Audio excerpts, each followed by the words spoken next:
Okay, so I would like to render at least maybe 2 seconds of this little scene I've created from my camera one. I've already, this is something maybe I should have done prior to, I would recommend doing this prior to creating, your animation is to use this resolution gate so that you're able to see the corners of your frame, and also to set some of the render settings, prior to doing this as well. Because right now we're working in 960 by 540, but I would like you to render these out at 720 if possible. If you go down here to your image size and your render settings, and you can get to the render settings by clicking this clapboard and scrolling down to the image size, and I want to choose a preset of HD 720.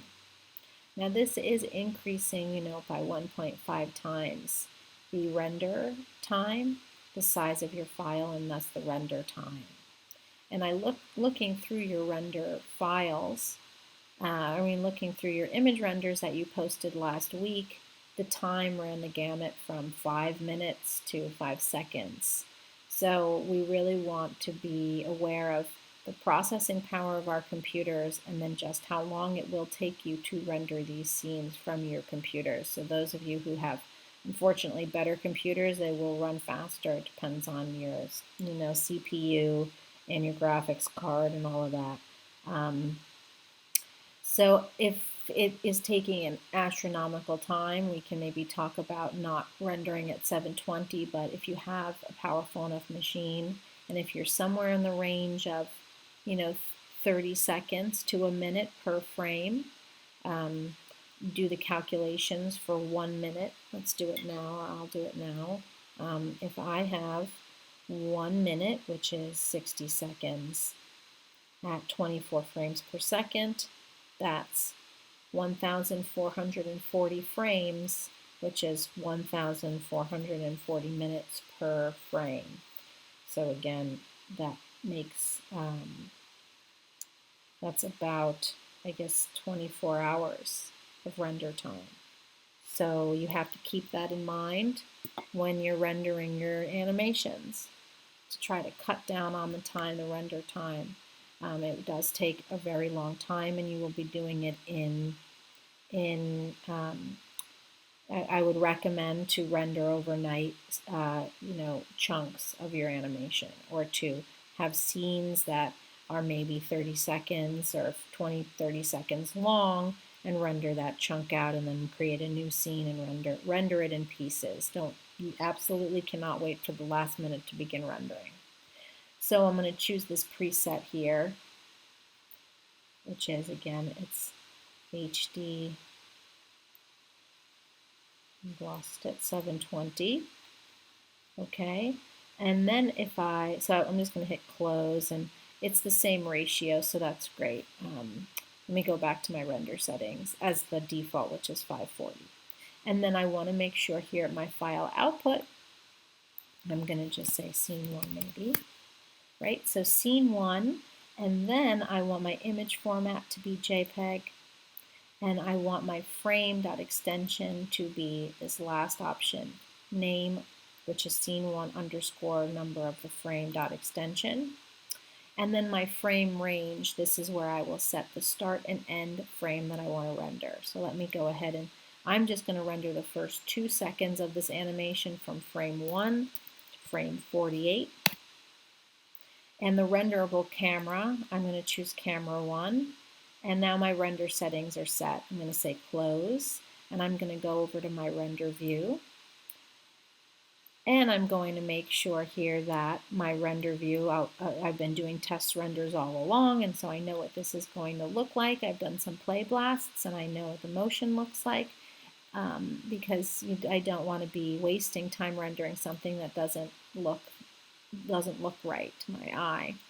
So I want to make sure when I go to render, I want to go up here to render, render, and render, and I want to make sure I'm on camera 1.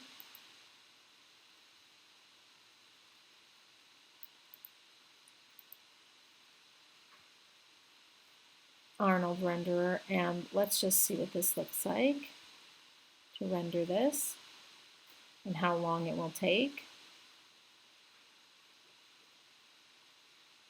There's not too much in my scene aside from this little sphere, and I don't think much we're really going to see much happen. It's not going to render out the curves, it'll just render out these surfaces.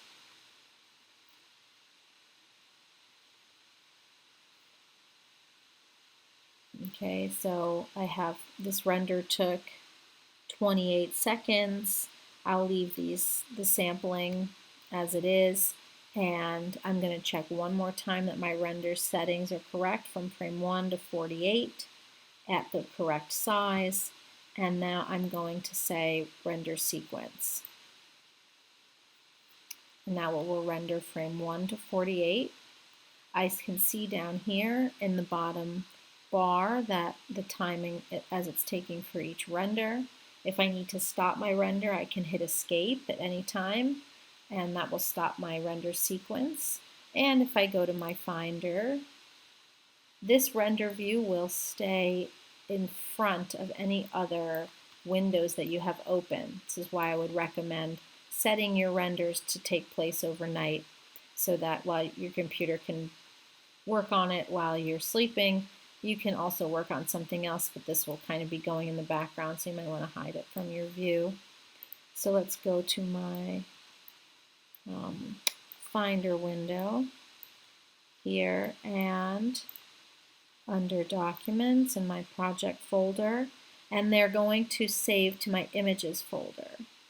And now you can see I have scene 1, and I have the frame number, right? And here are my images as they're coming in.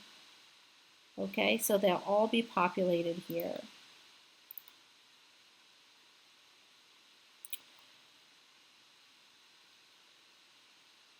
So while these are being rendered, I'll let these finish rendering, and then I'll show you how to import them into Premiere.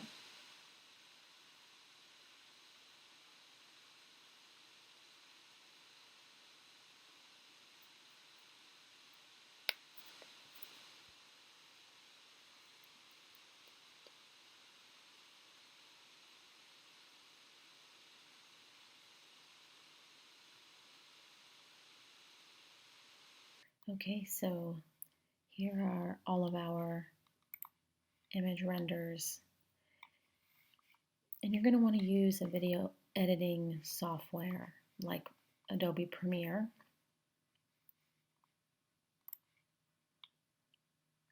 So let's open up Premiere.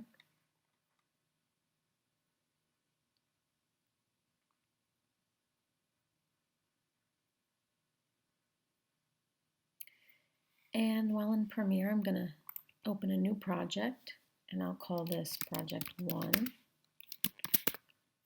And I can save this in, the same location that I can actually create a new location for it and call it animations, right? Well, I don't want it in there.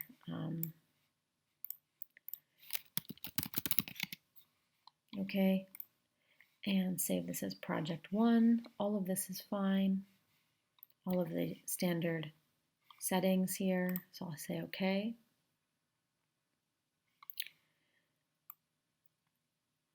And now once you're in Premiere, there's, I don't know how familiar some of you are with Premiere, some of you probably are.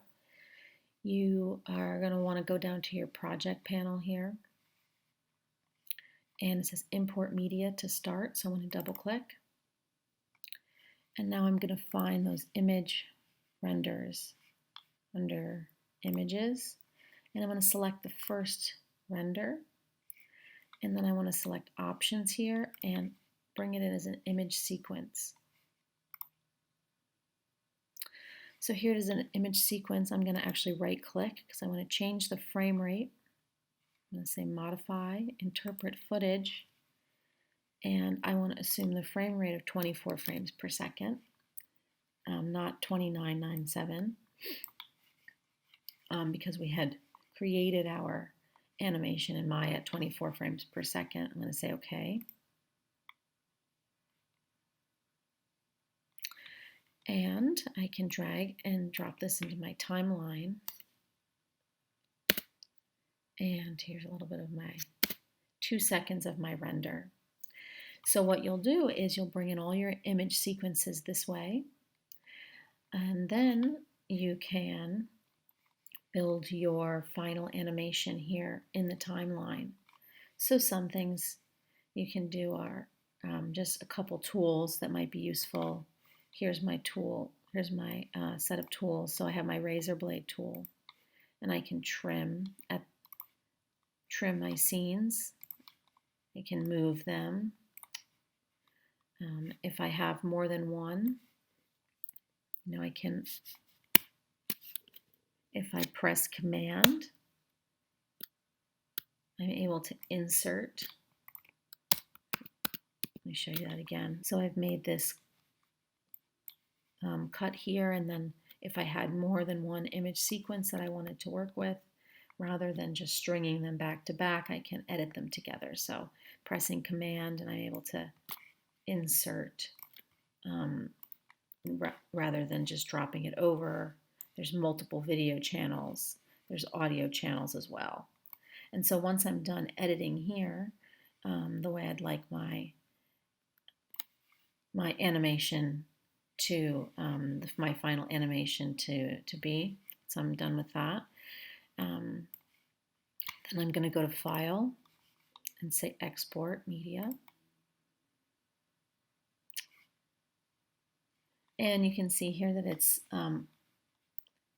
it has the right format, H.264, and we have the right video settings. So I'm just going to put an output name. I'm going to say Final Project. I can put this right in my animations folder. So my project, I have my Premiere project files in here, and then I can also say Project 1, or your last name, first name, Project 1, say Save, and then I'm going to come down here and say Export. So now I can find my final animation here, and this is the file that you will want to upload to Canvas. So you can also, while you work on your final animations this week and next week, at the end of this week, there's 2 discussion forums. One is for in-progress play blasts and image renders. So I think myself and the rest of your peers would love to see what you're working on. It's a place for us to give feedback. And then not this Sunday, but the following Sunday, these projects should be uploaded. So let me know if you have any questions in the meantime. I would say focus your project on a couple things you want to explore. There's so many tools and techniques that I've given you, and so you really can focus on 1 or 2 things. You don't have to incorporate everything. You don't have to incorporate camera motion and motion paths and curves and surfaces and textures. You don't have to include everything, but those are the tools that we're working with, and we're really going to think about how to create a compelling, dynamic, 1-minute abstract animation.